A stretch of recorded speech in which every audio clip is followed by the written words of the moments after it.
A very good evening to you guys. Welcome to our ignition channel again. And today हम लोग जो UQ chapter कर रहे थे इकोनॉमिक ऑर्डर क्वांटिटी, उसी का कंटिन्यूएशन वीडियो मैं बनाने जा रहा हूँ। और ये जो वीडियो है ये एक स्टूडेंट का क्वेरी का वीडियो है, ठीक है। उसने जैसा कि मैंने आपको कहा था कि ये वीडियो मैं जो UQ करा रहा हूँ उसके नीचे अगर आप कमेंट्स में लिख कर देंगे, कमेंट्स करेंगे कि आपका क्या डाउट है और आपको किस टॉपिक में समझने में प्रॉब्लम हो रही है, तो मैंने कहा था कि उसके ऊपर मैं वीडियो बना दूंगा। तो ये लीजिए आपके सामने वही वीडियो है। तो हमारे एक स्टूडेंट ने जिनका नाम शोएब है, उन्होंने अपना क्वेरी दिया, एक सम भेजा जो कि उनको नहीं समझ में आ रहा था। तो उनके लिए और बाकी सब के लिए, उनके देखिए सिर्फ उनके लिए ये वीडियो नहीं है, उनके ज़रिए आप लोगों बहुत सारे स्टूडेंट की भी क्या होती है कि ये सब चीज़ में डाउट होती है, बट वो क्या होता है वो बोल नहीं पाते है ना, वो कम्युनिकेट नहीं कर पाते। तो मैं एज ए जनरल ये वीडियो बना दे रहा हूँ कि आप लोग भी देख पाएँ और बाकी सब भी देख कर, और जो भी जिनको भी इस वीडियो से मदद मिल सके, वो जिनका डाउट क्लियर हो चुके वो लोग इसको प्लीज़ शेयर करें। तो चलिए बिना शुरू करते हैं, बिना किसी वक्त बर्बाद के। देखिए क्वेश्चन में क्या है। क्वेश्चन सबसे पहले क्वेश्चन में आपका दिया हुआ है कि a purchase manager places order, ठीक है, for his organisation each time for a lot of 500 kgs। पहला देखिए, पहला क्वांटिटी आपको दिखा 500 kgs, ठीक है। मतलब एक बार में वो कितना का लॉट मंगाता है, 500 kgs का, ठीक है। तो पहला क्वांटिटी कितना हो गया, 500 kgs of raw material. From the following find out the amount of profit और loss of the organization for the said order. देखिए EOQ में अब हमेशा आप लोग EOQ निकालते थे, नंबर ऑफ ऑर्डर निकालते थे और टाइम बिटवीन टू ऑर्डर निकालते थे, ठीक है। अब क्या निकालेंगे, उस ऑर्गेनाइजेशन का प्रॉफिट या उस ऑर्गेनाइजेशन का लॉस किस तरह निकालेंगे। देखिए आपको दिया हुआ है एनुअल कंजम्पशन, दिया हुआ है कॉस्ट पर केजी और ऑर्डरिंग कॉस्ट, और दिया हुआ है इन्वेंट्री कैरिंग कॉस्ट। सबसे पहले हम क्या करेंगे, सबसे पहले हम निकाल लेंगे EOQ। बताएंगे आगे, बताएंगे क्यों निकालेंगे, लेकिन सबसे पहले निकाल लेंगे EOQ, ठीक है। इसके पीछे एक कॉन्सेप्ट उसको बोलते हैं TIC।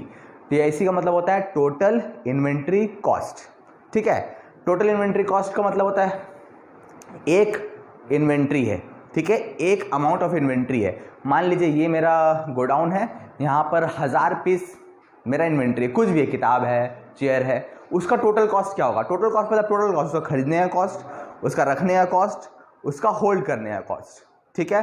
तो उसका टोटल कॉस्ट तो हम तीनों को जोड़ दें तो उसका क्या हो जाएगा, टोटल कॉस्ट मिल जाएगा आपको, ठीक है। तो अब इस क्वेश्चन में क्या है, देखिए इस क्वेश्चन में दो केसेस बनेंगे। दो केसेस मेरे बोलने का मतलब है क्यों। पहला केसेस में मैनेजर क्या कर रहा है, 500 का लॉट में, 500 kg का लॉट में एक कंसाइनमेंट मतलब एक ऑर्डर मंगा रहा है, कंसाइनमेंट नहीं बोल सकते हैं। और हम लोग दूसरा kg का लॉट में क्या करेंगे, EOQ में मंगाएंगे, और EOQ में मंगा के कंपेयर करेंगे कि EOQ का कॉस्ट कितना पड़ रहा है और 500 का कॉस्ट कितना पड़ रहा है। दोनों को कंपेयर करके हम वहां से प्रॉफिट और लॉस निकाल लेंगे, ठीक है। नहीं समझ में आया, मैं अब एक एग्जांपल देके समझाने की कोशिश करता हूँ। मान लीजिए, ठीक है, जैसा कि आप लोगों को मेरा नाम मालूम ही है, मान लीजिए कि मेरे पास दो ऑप्शन है कि या तो मैं एक लड़के से शादी करूं या तो मैं B लड़के से शादी करूं, ठीक है। एक का नाम है A, एक का नाम है B, ठीक है। तो मेरे पास ऑप्शन क्या है, ठीक है, सोच समझ के बताइएगा, ठीक है। मान लीजिए हाइपोथेटिकल एग्जांपल ले लेते हैं। एक लड़की का नाम है नेहा, ठीक है, और दूसरी लड़की का नाम है मान लीजिए ज्योति, ठीक है। तो अब हुआ क्या, वो जो समझ लीजिए जो नेहा है, वो जो लड़की नेहा है, ए है, वो क्या करेगी कि मान लीजिए उसका जो मेकअप में है ना, उसका लाली लिपस्टिक पाउडर में मान लीजिए 500 रुपये महीना खर्चा होगा मेरा, ठीक है, मेरा। आप लोग मुझे बताइए, सोच समझ के बताइए, ठीक है। और वो जो ज्योति है, उसका जो लाली लिपस्टिक पाउडर में और उसका जो खर्चा है, मान लीजिए उसका खर्चा होगा 5000 रुपया, ठीक है, क्योंकि वो लैक्मी का लगाती है और बहुत सारा महंगा सामान लगाती है, ठीक है। तो उसके हम लोग बाद में बात करेंगे उसके बारे में। तो अब आप बताइए, अब हमको अपने पॉकेट के हिसाब से, ठीक है, अब हम कॉस्ट को अगर परखें, EOQ को परखें, EOQ सब्जेक्ट को अगर कॉस्ट सब्जेक्ट को जाने और EOQ चैप्टर को समझे, तो हमको कौन सी लड़की से शादी करना चाहिए, जिसके पीछे 500 खर्चा हो या जिसके पीछे 5000 खर्चा हो। ऑब्वियस सा बात है 500 वाली लड़की से शादी करिएगा, क्योंकि आपका कॉस्ट कम पड़ रहा है ना। तो हमको कैसे पता चला, क्योंकि हम दोनों को कंपेयर कर लिए, है ना, कंपेयर कर लिए इन टर्म्स ऑफ उसका टोटल कॉस्ट, कि अगर हम इसको घर लाते हैं तो इसको कितना कॉस्ट पड़ जाएगा, और इसको घर लाते हैं तो इसको कितना कॉस्ट पड़ जाएगा। सेम टू सेम हमको सम्स में भी करना है। तो इसके लिए दो चाहिए तो दो देखिए, दो क्वांटिटी चाहिए हमको। पहला क्वांटिटी वो कितना 500 का केजी में लॉट में मंगाता है। दूसरा क्वांटिटी क्या, ईओक्यू क्या निकाल लेंगे। देखिए कैसे निकालते हैं। ईओक्यू का फॉर्मूला आप लोग को मालूम ही है, ठीक है। और अगर आप लोग मेरा पुराना वीडियोस नहीं देखें तो इस वीडियो के डिस्क्रिप्शन में इसके पहले भी मैंने 2 वीडियो बना चुका हूँ ईओक्यू में, आप लोग वो जाके देख सकते हैं, ठीक है। तो ईओक्यू का फॉर्मूला है हम लोग का 2AO डिवाइडेड बाई आई, ठीक है। ए यूनिट्स में रहेगा, ओ रुपीज में रहेगा, आई भी रुपीज में रहेगा। देखिए यहाँ ए यूनिट्स में है, ठीक है, कॉस्ट भी रुपीज में है, ऑर्डरिंग कॉस्ट ये ओ है, ये भी रुपीज में, लेकिन आई जो है मेरा परसेंटेज में, ठीक है।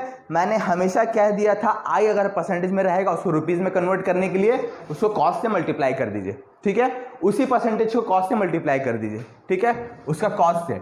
तो आई कितना है, 20% है ना, तो ये किस तरह से होगा, 20% मतलब 20/100 इंटू 100, तो ये कितना आ जाएगा, आई कितना आ जाएगा, ₹20। ये रुपीज में आई मेरा कन्वर्ट हो गया। अब यही सब आप जो वैल्यू है आपका इसमें बैठा दीजिए, ठीक है। अब देखिए इसमें बैठा दिया आप, तो ये रूट ओवर क्या हो जाएगा, 2 इंटू ए कितना है 1000, तो 2 इंटू 1000, ठीक है। अच्छा ये 1000 क्यों लिखा मैंने, यहाँ पर एनुअल कंजम्पशन लिखा हुआ था, ठीक है, 1000 kg। मान लीजिए अगर यही मंथली कंजम्पशन लिखा होता तो उसको इंटू 12 करते, ठीक है। क्वार्टरली कंजम्पशन लिखा रहा तो सबसे पहले उसको एनुअल में चेंज करते हैं, ठीक है। वैसा भी हम लोग सम्स करेंगे, अगर टाइम रहा तो मैं उस टाइप के भी सम्स को, खाली वो कोई बड़ा एग्जाम ये नहीं है, एडजस्टमेंट नहीं है, अगर रहा तो मैं उसके ऊपर भी एक वीडियो बना दूंगा, ठीक है। तो 2 इंटू 1000 इंटू ओ कितना है, ओ देखिए यहाँ पर हम लोग ऑलरेडी 400 रुपये का ऑर्डरिंग कॉस्ट हम लोग लिख लेंगे यहाँ पर, ठीक है। तो यहाँ लिखेंगे ओ कितना 400, ठीक है, डिवाइडेड बाई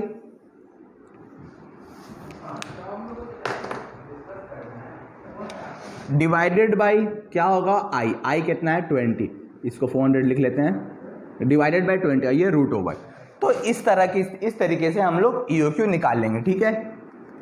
तो अब इसको सॉल्व करेंगे तो ये आ जाएगा EOQ equals to root over, ये आ जाएगा 2000 इंटू 4, ये हो जाएगा 40,000 का रूट ओवर अगर आप लोग करिएगा तो ये आ जाएगा ईओक्यू विल बी 200 यूनिट्स, ठीक है। एक मिनट मैं कैलकुलेटर में चेक कर लेता हूँ। तो 2 into 1000 into 400 8 lakh divided by 20, this will be 40,000, ठीक है। और 40,000 का रूट करेंगे तो हम लोग को 200 यूनिट्स मिल जाएगा, ठीक है। So we have find the EOQ, ठीक है। अब मेरा एग्जांपल याद करिए जो मैंने शुरू में एग्जांपल दिया था, ठीक है, कि मेरे पास दो ऑप्शन है, दो लड़की से शादी करने का, ठीक है। पहली का क्या नाम था, नेहा, दूसरी का नाम था क्या, ज्योति, ठीक है। तो पहले पे कितना मेकअप ले रहा था, मान लीजिए उसका मेकअप का खर्चा पड़ रहा था मान लीजिए 500 रुपये, खाने का खाती भी कम थी, खाने का खर्चा पड़ रहा था 100 रुपये, और कपड़ा भी सस्ता लेती थी तो कपड़ा का पैसा खर्चा पड़ रहा था 200 रुपये, ठीक है। तो टोटल कितना हो गया, 5 2 7 1 800 रुपये, ठीक है। और उसके दूसरे हाथ में मान लीजिए एक दूसरी लड़की थी, उसका मेकअप का खर्चा कितना 5000, खाने का खर्चा कितना 2000, मैकडॉनल्ड्स में ले जाके खिलवाती थी, काटती थी मेरा, ठीक है। और कपड़ा का भी हमको H&M में लेके जाती थी, बहुत काटी थी, ठीक है। उसका मान लीजिए 3000, टोटल मिला के 10,000। इसका कितना खर्चा होता था 1000 रुपये। तो अब मैं अगर अपने जेब को देखूं, ठीक है, मैं अपने अगर पॉकेट को देखूं, मैं अगर अपना ईओक्यू का बात करूं, कॉस्ट का बात करूं, तो मुझे कॉस्ट के हिसाब से किसको चुनना चाहिए, जिसका कम दाम पड़ रहा है, जिसके ऊपर मुझे कम खर्चा पड़ रहा है। किसके ऊपर पड़ रहा है, इसके ऊपर, ठीक है, नेहा के ऊपर। हालांकि ज्योति के ऊपर मुझे 10,000 पड़ जा रहा है, तो मैं उसको क्यों लूँ, है ना। वो क्वांटिटी में मैं क्यों मंगाऊँ, नहीं मंगाऊंगा, ये वाला क्वांटिटी मंगाऊंगा। अब देखिए, तो सबसे पहले हम लोग क्या निकाल लेते हैं, हम लोग 2 केसेस रखेंगे, ठीक है, 2 केसेस रखेंगे। तो यहाँ पर मैंने 20 से एक लाइन ड्रॉ कर देता हूँ, ठीक है। एक केसेस में हम लोग निकालेंगे अपना ईओक्यू में, जहाँ पर मेरा टोटल, यहाँ पर हम लिखेंगे total inventory cost in EOQ, कुछ नहीं, बस फॉर्मूला टोटल इन्वेंट्री कॉस्ट। देखिए, और यहां पर अब हम लिखेंगे टोटल इन्वेंट्री कॉस्ट इन, ये कितना है मंगा रहा था, कौन सा लॉट में, 500 kgs का लॉट में, ठीक है। और EOQ में मेरा कितना निकला था, 200 kgs, ठीक है। मतलब ये 200 यूनिट्स लिखा हूं मैं यहाँ पर, तो 200 kgs। अब देखिए ये कैसे निकलेगा, सिंपल सा फॉर्मूला है टोटल इन्वेंट्री कॉस्ट निकालने का। देख लीजिए कैसे निकालेंगे। टोटल इन्वेंट्री कॉस्ट का फॉर्मूला है, 3 चीज प्लस कर दीजिए जो मैं आपको अभी मैंने बताया, purchase cost plus ordering cost, ठीक है, प्लस इन्वेंट्री कॉस्ट, उसको कैरिंग कॉस्ट बोल लीजिए या उसको होल्डिंग कॉस्ट बोल लीजिए, तीनों एक ही है। तो मैं उसको यहां पर लिख लेता हूं कैरिंग कॉस्ट, ठीक है। सेम टू सेम ये भी यहां पर फॉलो होगा, ठीक है। तो अब इसको अगर और हम बाइफिकेट कर दें, इसको और हम आगे आए, तो परचेस कॉस्ट कैसे निकलेगा, सिंपल सा ध्यान दीजिए, एकदम बिल्कुल सा कोई रटने वाला फॉर्मूला नहीं है, बस दिमाग लगाने वाला फॉर्मूला है, ठीक है। मान लीजिए कोई भी चीज का परचेस कॉस्ट कैसे निकलेगा, मान लीजिए हम आपको बोल रहे हैं कि एक सामान का दाम है 100 रुपए, एक सामान का कितना दाम है, 100 रुपए, और आपने 5 सामान खरीदे, तो आपका टोटल परचेस कॉस्ट कितना हो गया, 100 इंटू 5, 500 रुपए, है ना। सिंपल सा है, एक सामान का दाम है 100 रुपए और आपने 5 सामान खरीदे हैं, तो आपका परचेस कॉस्ट कितना हो गया, 100 इंटू 5, 500 रुपए। मतलब amount into cost, cost per KG या पर यूनिट। तो यहां पर भी सेम टू सेम, ए मतलब annual demand, annual consumption into cost, cost कितना है पर केजी, 100 रुपए। मतलब आपने 1000 किलो खरीदे हैं और 1 किलो का दाम कितना, 100 रुपए, दोनों को मल्टीप्लाई कर दीजिए, आपका कॉस्ट निकल गया। तो परचेस कॉस्ट कुछ इस तरीके से निकलेगा। ये हो गया हमारा परचेस कॉस्ट, ठीक है, ये हो गया मेरा परचेस कॉस्ट। अब इसको प्लस करेंगे ऑर्डरिंग कॉस्ट। आपको याद है नंबर ऑफ ऑर्डर्स हम लोग निकालते थे ना, इसकी पहले वाली वीडियो में मैंने नंबर ऑफ ऑर्डर्स निकालना सिखाया था। तो नंबर ऑफ ऑर्डर्स का एक सिंपल सा फॉर्मूला है, उसका फॉर्मूला है A डिवाइडेड बाई Q। यहां पर मैं जानबूझकर EOQ नहीं लिख रहा हूं, क्योंकि ये वाला केस 1 में हम लोग EOQ 200 लिखेंगे और A डिवाइड बाई Q वहां पर हम लोग कितना लिखेंगे, 500, ठीक है, क्योंकि वहां पर क्वांटिटी कितना है, 500 है। देखिए, ठीक है, इंटू ओ क्या होता है, ऑर्डरिंग कॉस्ट, ऑर्डरिंग कॉस्ट कितना है, 400। तो जब हम लोग आएंगे सम्स करेंगे तो फिर वहां पर हम लोग खाली वैल्यू बैठाना और कुछ नहीं करना है। तो ये हो गया परचेस कॉस्ट, ये हो गया मेरा ऑर्डरिंग कॉस्ट। अब प्लस करना है कैरिंग कॉस्ट। कैरिंग कॉस्ट भी सेम टू सेम, वो जो Q आया है, यहां पर मेरा Q हम जो लेके आए, यहां पर 200 लेके, यहां पर 500 लेके, उसी को डिवाइड बाई 2 एवरेज इंटू आई क्या होता है, ये 20 रुपीज। तीनों को आप जोड़ दीजिए और इसको क्या बोलेंगे हम, कैरिंग कॉस्ट, ठीक है। तीनों को आप जोड़ दीजिए, तीनों को आप जोड़ दीजिएगा तो आपको क्या निकल जाएगा, आपका टोटल इन्वेंट्री कॉस्ट निकल आएगा। अब बस आपको कुछ नहीं करना है, सिर्फ इसके ऊपर वैल्यू बैठाना है। देखिए किस तरह वैल्यू बैठा रहा हूं मैं। तो TIC will be A into C, A कितना है 1000 kg, तो 1000 kg इंटू C कितना है 100 रुपीज, है ना भाई, C कितना है 100 है कि नहीं, तो ये हो गया 100 प्लस, बीच में एक बड़ा सा प्लस दे दीजिए, A divide by EOQ, A divide by EOQ नहीं, सॉरी Q, यहां पर मैं Q यूज कर रहा हूं क्योंकि यहां पर अलग, यहां ये अलग केजी यूनिट है, यहां पर अलग यूनिट है, ठीक है। तो 1000 डिवाइडेड बाई EOQ हम लोगों ने कितना निकाल चुके हैं ऑलरेडी, हम लोग EOQ कैलकुलेट कर चुके हैं 200, तो 1000 डिवाइडेड बाई 200 इंटू O कितना है, ऑर्डरिंग कॉस्ट कितना है, ऑर्डरिंग कॉस्ट पर ऑर्डर 400, तो इंटू 400, फिर एक बड़ा सा प्लस, Q कितना है वही 200, ठीक है। हर एक केस में Q अलग होगा, ठीक है। पिछला ये वाला केस में Q 500 हो जाएगा, ठीक है, तभी तो उसको वहां पर 500 कॉस्ट निकलेगा, यहां पर 200 कॉस्ट निकल रहा है, ठीक है। डिवाइड बाई 2 इंटू आई कितना है 20, ठीक है। अब इसको आपको सिंप्लीफिकेशन एकदम जितना आसान तरीका से आप इसको सॉल्व कर सकते हैं, सॉल्व कर लीजिए। और अब देखिए इसका कितना आता है, ये देखिए, ये 2 0 काट लीजिए, यहां भी 2 0 काट दीजिए, ये 2 1 जा 2, ये 2 2 जा 4, अगेन ये 2 से कट जाएगा, ये 2 और ये हो जाएगा 10, ठीक है।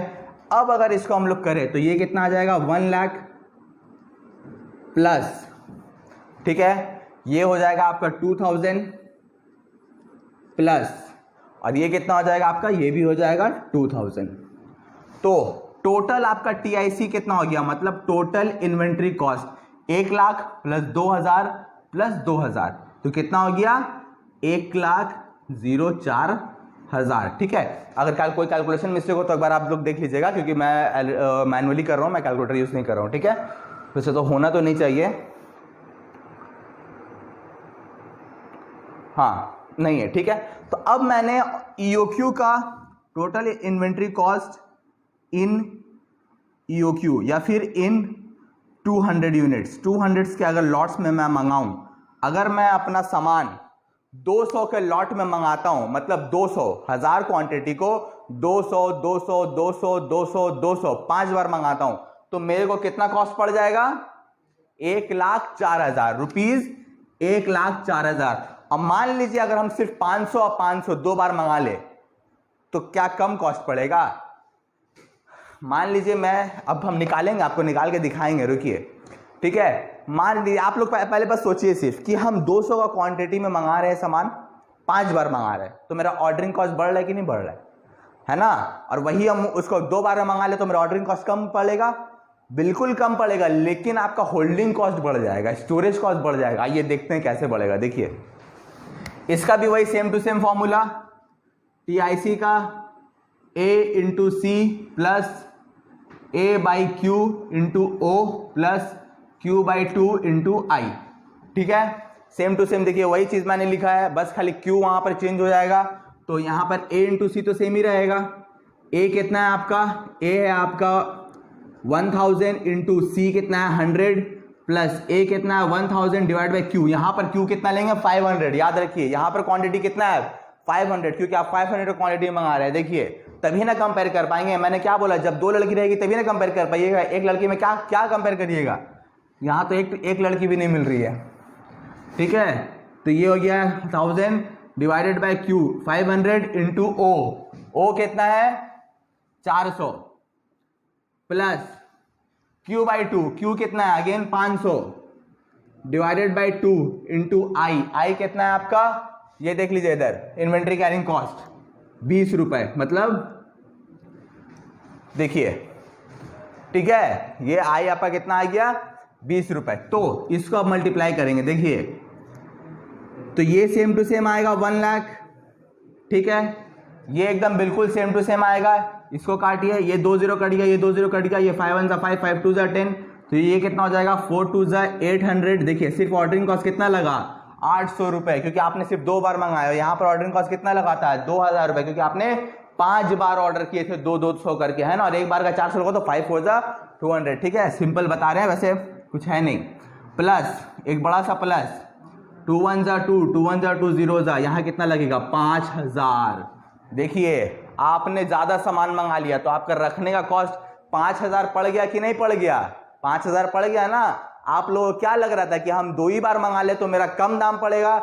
नहीं, ऑर्डरिंग कॉस्ट तो आपका कम पड़ जाएगा, समझे? आपका ऑर्डरिंग कॉस्ट तो कम पड़ जाएगा, लेकिन आपको रखने का उसको कॉस्ट ज्यादा पड़ जाएगा। आप जो इसको रख रहे हैं उसका कॉस्ट आपको ज्यादा पड़ जाएगा, समझ में आया? आप जो उसको रख रहे हो, जो सामान को रख रहे हैं, उसका आपको जो होल्डिंग कॉस्ट है, उसका मान लीजिए आपको रेंट जो देना होगा वो ज्यादा समय के लिए देना पड़ जाएगा, तो आपका क्या होगा, आपका कॉस्ट जो है उसमें ज्यादा बढ़ जाएगा। समझ में आया? मान लीजिए लाइक एग्जांपल, अब एक और एग्जांपल आपको दे रहे हैं, ध्यान से सुनिए। मान लीजिए आपको 1000 यूनिट ऑफ हजार मान लीजिए आपको 1000 तो आपका दुकान है चेयर्स का। ठीक है, आपका बस दुकान है, कुछ गोडाउन नहीं, आप भाड़ा में लेके, ठीक है, आपको 1000 तो चेयर मंगाना है। ठीक है, आप 200 करके चेयर मंगा रहे हैं। ठीक है, तो आपको रखने का भी जगह कम चाहिए। आप मान लीजिए अपना दुकाने में रख ले रहे हैं 200 चेयर, ठीक है, तो आपका कुछ एक्स्ट्रा कॉस्ट नहीं पड़ा, लेकिन ऑर्डरिंग आपको 5 बार करना होगा ऑर्डर, तो आपको लाने जाने का भाड़ा 400 रुपए देना पड़ेगा, तो आप वहां 2000 रुपए दिए। लेकिन आप सोचिए कि चलो एक ही बार मंगा लेते हैं, है ना, एक बार मंगा ले या 2 ही बार में मंगा ले, 500 करके 2 बार मंगा ले, तो 500 करके 2 बार मंगा लीजिएगा तो आपका ऑर्डरिंग कॉस्ट तो कम पड़ जाएगा, 2 ही बार लगेगा। लेकिन उतना चेयर को रखिएगा कहां? उसके लिए नया गोडाउन भाड़ा में लेना पड़ेगा, है ना, रास्ता में तो फेंक के नहीं रख दीजिएगा, नया गोडाउन आपको भाड़ा में लेना पड़ेगा, और वही भाड़ा आपका दाम बढ़ा देगा, जो कि यहां पर हुआ। देखिए यहां पर रखने का कॉस्ट मतलब कैरिंग कॉस्ट कितना पड़ गया आपका, होल्डिंग कॉस्ट 5000, और यहां कितना पड़ रहा था 2000।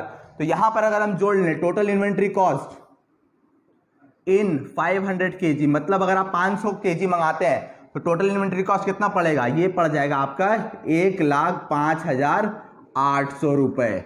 और यहाँ कितना पड़ रहा था, 1,04,000 रुपये। तो बताइए अगर कंपनी अगर 500 यूनिट में मंगाता है, कंपनी अगर 500 यूनिट में मंगाता है तो मेरा कितना नुकसान होता है, माइनस करिए दोनों को। कंपनी अगर 500 यूनिट में मंगा लेता है तो कंपनी अगर ईओक्यू में मंगाता तो कितना बचा सकता था, 1,800 रुपये। मतलब 1,800 रुपये का कंपनी का नुकसान हो रहा है, मतलब कंपनी प्रॉफिट में नहीं है। यहां पर बोला ना find out the amount of profit और लॉस, तो ये लॉस में है। अगर 500 किलो मंगा ले रहा है, 1000 क्वांटिटी है उसका, 1000 किलो चाहिए उसको, और अगर वो 500 किलो मंगा ले रहा है एक बार में और ईओक्यू नहीं मंगा रहा है, इकोनॉमिक ऑर्डर क्वांटिटी, इसी के लिए हम लोग ईओक्यू पढ़ते हैं कि उस क्वांटिटी में, जब मैंने शुरुआत में आपको बताया था ईओक्यू क्या होता है, तो मैंने कह दिया था कि ईओक्यू एक ऐसा क्वांटिटी होता है जिसमें कम से कम कॉस्ट लगे, है ना। तो हमको मालूम है इसमें नॉर्मली कम से कम कॉस्ट लगता है। इसमें कम तब होता है जब जो सेलर है उसको डिस्काउंट देता है, लेकिन यहाँ तो डिस्काउंट वगैरह कुछ नहीं दिया। वो सोचा कि 500 में मंगा ले, है ना, 500 क्वांटिटी में मंगा ले, 2 बार मेरा कम कॉस्ट पड़ेगा। लेकिन वो तो ईओक्यू जानता नहीं था, तो टीआईसी जानता नहीं था, उसका रखने का कॉस्ट ज्यादा पड़ गया। समझ में आया। तो मान लीजिए अगर आप ईओक्यू में मंगाते तो आपको 1,04,000 पड़ता, और 500 में मंगा रहा तो उसको 1,800 ज्यादा पड़ रहा है। मतलब अगर हम नेहा को छोड़ के ज्योति से शादी कर ले तो वो कितना ज्यादा पड़े, 1,800 रुपये ज्यादा पड़े, मेरा लॉस है। समझ में आया। तो ये था, ये ऑलरेडी ये सम्स हो चुका है, ठीक है। ये CU BCom ऑनर्स का सम्स है, टीआईसी का, आप लोग ध्यान से देखिए। और भी आपका अगर कोई डाउट्स है, कोई क्वेरी है तो उसको आप शेयर करिए, ठीक है। ईओक्यू नॉर्मली मैंने सब एस्पेक्ट कवर कर ही दिया है, टीआईसी कवर कर दिया है, मेन कवर कर दिया है, उसका जितना 3 केसेस होता है इन्वेंट्री कैरिंग कॉस्ट का, वो वाला कवर कर दिया है। तो आप मैंने बहुत सारा चीज़ उसमें कवर कर ही दिया है, ठीक है। आप लोग का बस इतना काम है, आप लोग ध्यान दीजिए। ऐसा मान रहे हैं हम लोग लॉकडाउन का टाइम है, ठीक है, पढ़ाई नहीं होता है बच्चों से, लेकिन कोशिश करिए इसी टाइम में आपको अपने आप को ओवरकम करना है, ठीक है। और जितना भी डिस्ट्रैक्शंस है, और आप लोग समझ ही रहे हैं कि क्या क्या आप लोग का डिस्ट्रैक्शंस है, उस सबसे दूर रहिए, पढ़ाई में ध्यान दीजिए, पढ़ने लिखने में ध्यान दीजिए।